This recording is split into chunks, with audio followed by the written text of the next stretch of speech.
সমষ্টিত আমাৰ হিতাধিকাৰীসকলৰ লগত মত বিনিময় কৰা বিভিন্ন কথাবিলাক শ্বেয়াৰ কৰাৰ কাৰণে এই সভাটো আয়োজন কৰা হৈছে আৰু অহাকালি আমাৰ 40টা সমষ্টিৰ শেষ দিন অহাকালি আমাৰ দুটা মিটিং আছে চিৰাঙত তাৰ পিছত আমাৰ হিতাধিকাৰী সভা শেষ হ'ব এই হিতাধিকাৰী সভাটো বহুত আগতে কৰিব লাগিছিলে কিন্তু অলপ পলমকে কৰা হ'ল বিভিন্ন অঞ্চলত বিভিন্ন ঠাইত যেতিয়া মই যাওঁ আমাৰ বড়োলেণ্ড অঞ্চলৰ সমাজকৰ্মীবিলাক যিসকল আছে আমাৰ জ্যেষ্ঠসকল আমাৰ বুদ্ধিজীৱীসকল দল সংগঠনৰ লোকসকলে মোক কৈ আছে যে চৰকাৰৰ ইমান ভাল ভাল আঁচনি আছে এই আঁচনিবিলাক জনগণৰ ওচৰলৈ ৰাইজৰ ওচৰলৈ বা হিতাধিকাৰীসকলৰ ওচৰলৈ খুব বিতংকে বুজাই দিয়া হোৱা নাই সেইকাৰণে ভাল ভাল কামবিলাকক যেনেকৈ মানুহে বুজি পাব লাগিছিলে এই কথাবিলাক বুজি পোৱা নাই সেইকাৰণে আমি ঠিক কৰিলো যে কেন্দ্ৰ চৰকাৰৰ ৰাজ্য চৰকাৰৰ আৰু কাউন্সিল চৰকাৰৰ যি আঁচনিবিলাক আমাৰ দৰিদ্ৰ লোকৰ কাৰণে মহিলাসকলৰ কাৰণে খেতিয়কৰ কাৰণে যুৱ যুৱতীৰ কাৰণে ছাত্ৰ ছাত্ৰীৰ কাৰণে বিভিন্ন শ্ৰেণীৰ ৰাইজৰ কাৰণে এই আঁচনিবিলাক আনা হৈছে বা ৰচনা কৰা হৈছে এই আঁচনিবিলাক যি নীতিৰ দ্বাৰা আজি আহিছে এই আঁচনিবিলাক 100% ৰূপায়ণ হলে ভাৰতৰ প্ৰধানমন্ত্ৰী নৰেন্দ্ৰ মোদী ডাঙৰীয়াৰ যি সপোন ভাৰতবৰ্ষখন এখন বিকশিত দেশ হিচাপে আজি গঢ়িব ওলাইছে আমাৰ মুখ্যমন্ত্ৰী ডাঙৰীয়াৰ যি সপোন অসমখন পিছ পৰি থকা ৰাজ্য হ'ব নালাগে ভাৰতৰ 5খন উন্নত ৰাজ্যৰ ভিতৰত এখন হিচাপে আমি অসমখন গঢ়িব লাগে আৰু বিটিআৰ অঞ্চলত 30-40 বছৰ অস্থিৰতা অনিশ্চয়তা অশান্তি ভয় ভিতৰ এটা পৰিৱেশৰ পৰা আহি আজি যি এটা শান্তিৰ পৰিৱেশ আহিছে ইয়াত আমাৰ 5খন জিলাও আগুৱাই যাব লাগে এই কথাবিলাক লৈ আমি হিতাধিকাৰী সভাটো আয়োজন কৰিছো মই প্ৰথমতে আপোনালোকৰ মুখলৈ চাই আমাৰ বৰুণ দেৱতালৈ প্ৰাৰ্থনা কৰিছো যে বৰষুণ নোহোৱাৰ কাৰণে খেতি বাতিবিলাক ৰখি গৈছে এনেকা সময়ত যদি বৰষুণ নিদিয়ে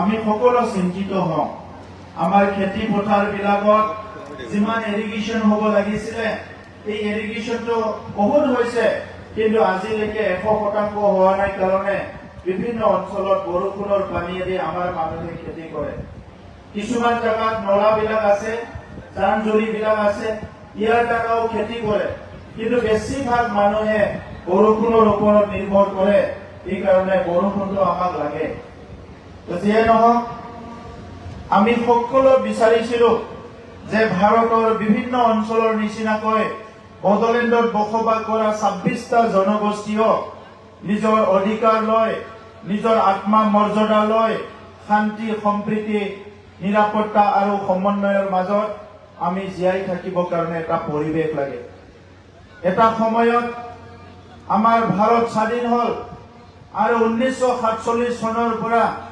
ইমাৰ্জেন্সিলৈকে আমাৰ মানুহবিলাকে দেশপ্ৰেম দেশৰ প্ৰতি আমাৰ চবৰো যি চেতনা এইটো সজাগ কৰি আমি এটা সময় পাৰ কৰালো তাৰ পিছত ইমাৰ্জেন্সিৰ পিছত সকলো জাতি জনগোষ্ঠীয়ে নিজৰ অস্তিত্বৰ কথা চিন্তা কৰিলে প্ৰথমতে দেশৰ কথা চিন্তা কৰিলে পিছত অস্তিত্বৰ কথা চিন্তা কৰিলে এই সময়ত অসম আন্দোলন হল ট্ৰাইবেল সকলৰ আন্দোলন হল সশস্ত্ৰ সংগঠন আহিল বিভিন্ন পৰিৱেশৰ মাজেৰে আমাৰ অসমৰ জনগণ তথা বড়োলেণ্ডৰ জনগণে 30-40 বছৰ এটা অস্থিৰতাৰ মাজেৰে আমি আহিব লগা হৈছে আৰু সেই অস্থিৰতাৰ সময়ত আমাৰ যিবিলাক সপোন আছিলে নিজৰ ল'ৰা ছোৱালীক ভাল মানুহ হিচাপে প্ৰতিষ্ঠা কৰিবলৈ এটা পৰিৱেশ গঢ়িব লাগে, গুণগত শিক্ষা প্ৰদান কৰিব লাগে,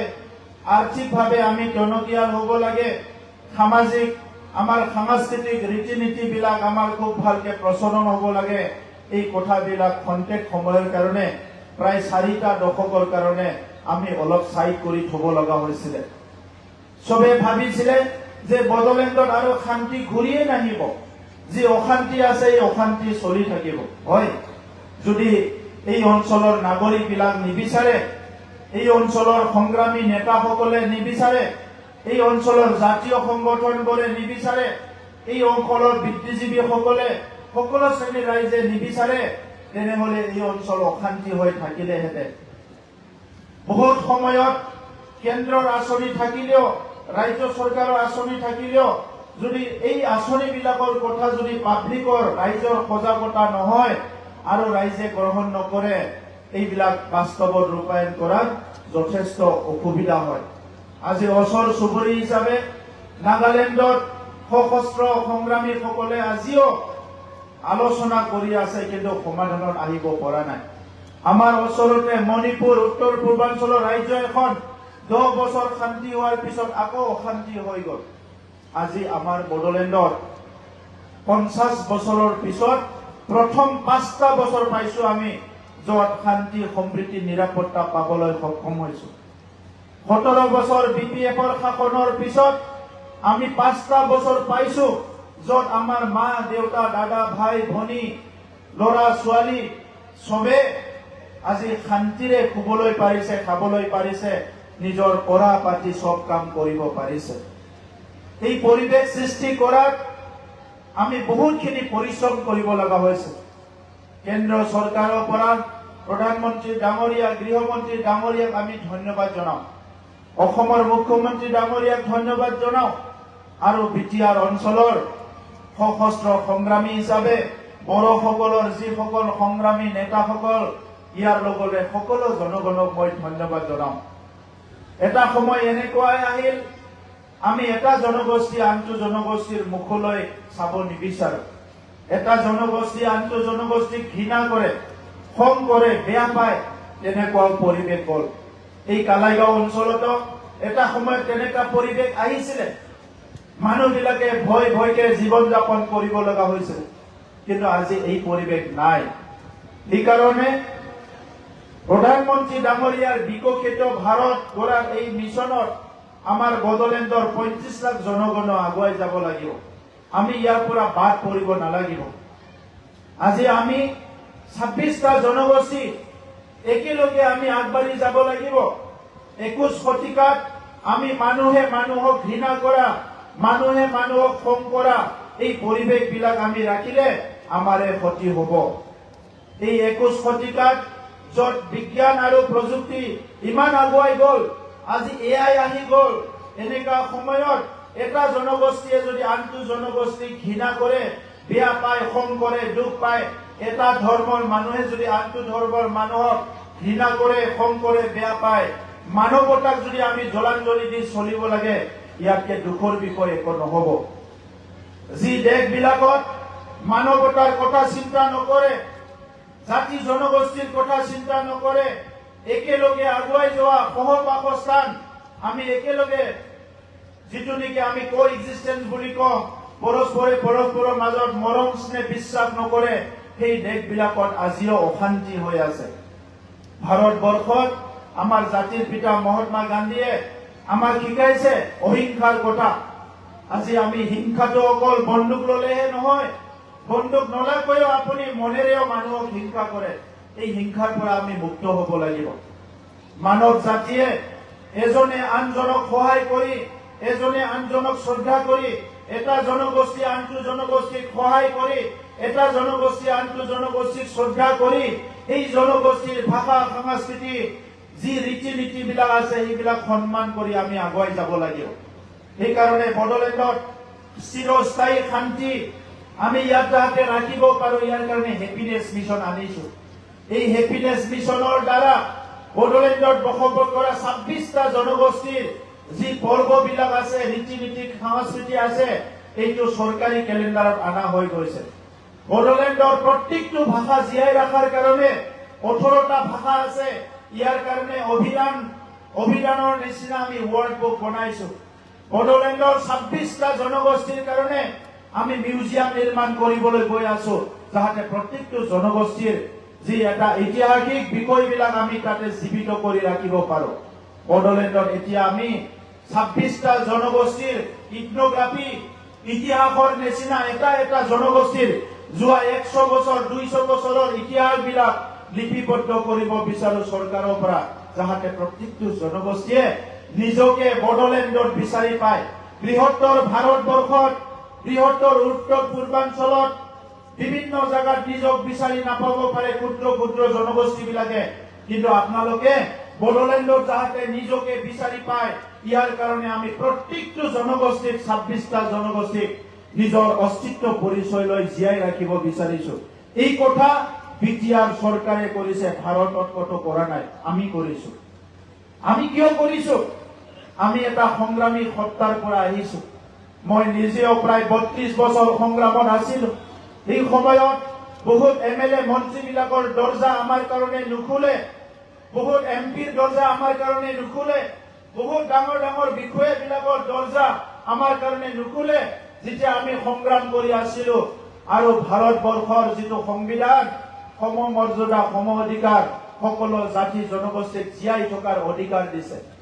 তাৰ পিছতো যেতিয়া আমি সংগ্ৰামী সকলৰ কাৰণে এই দৰ্জাবিলাক নুখুলে, তেতিয়া মই আজি চৰকাৰত আহি বুজি পাইছো যে চৰকাৰৰ অলপ মৰম, চৰকাৰী মানুহৰ অলপ পেট্ৰনাইজেশ্যন, অলপ সহায়, অলপ সাহস দিলে জনগোষ্ঠীবিলাকে খুব ভালকে শান্তিৰে জীয়াই থাকিব পাৰে।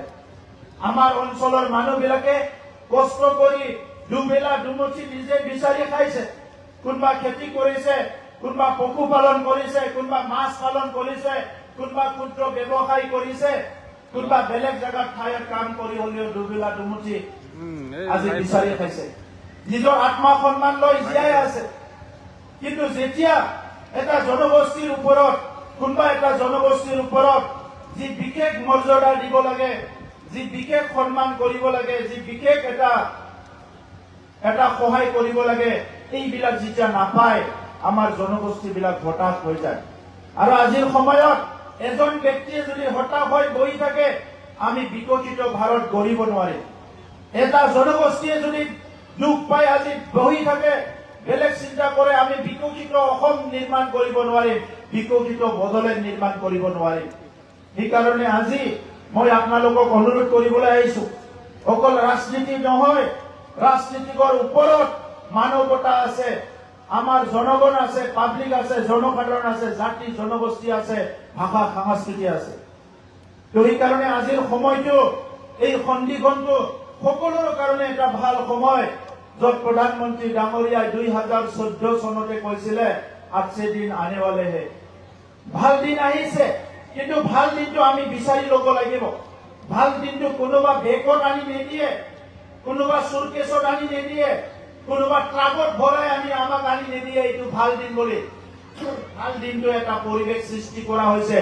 এই পৰিৱেশত আমি নিজকে বিচাৰি পাব লাগিব, নিজৰ কামটো আমি বিচাৰি কৰিব লাগিব।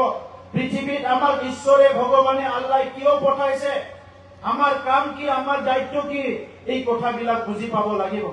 অকল কাজিয়া পেচাল কৰি, দিয়াদিৰ হৈ, হিংসা হিংসি কৰি, খং চং কৰি, এজনে আনজনক ঠগ প্ৰবঞ্চনা কৰি, ৰাজনীতিক হেঁচা প্ৰয়োগ কৰি আমি আমাৰ সমাজখন আগুৱাই নিব নোৱাৰিম।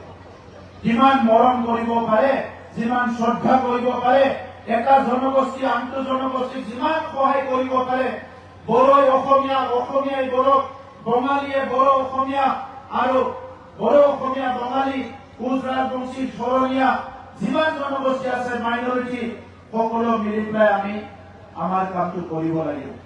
সেইকাৰণে আজিৰ সময়ত মই অনুৰোধ কৰিছো যে সমাজখন একত্ৰিত হৈ আগবাঢ়ি যাব লাগিব। আজিও বহুত মানুহ আছে সমাজখন ভাঙিব বিচাৰে, বড়ো অসমীয়া মিলন হোৱাটো ভাল নাপায়, মাইনৰিটি বড়ো মিলন হোৱাটো ভাল নাপায়, বঙালী বড়ো, বঙালী অসমীয়া, হিন্দী ভাষী মিলন হোৱাটো ভাল নাপায়। কাৰণ এইবিলাক কৰিলে কাৰোবাৰ ৰাজনীতিটো নচলিব। সেইকাৰণে সমাজখন যিমান বিভাজন কৰি ৰাখিব পাৰে কাৰোবাৰ কাৰণে লাভ হয়, এই কথাটো আমাৰ ৰাইজে মনত ৰাখিব।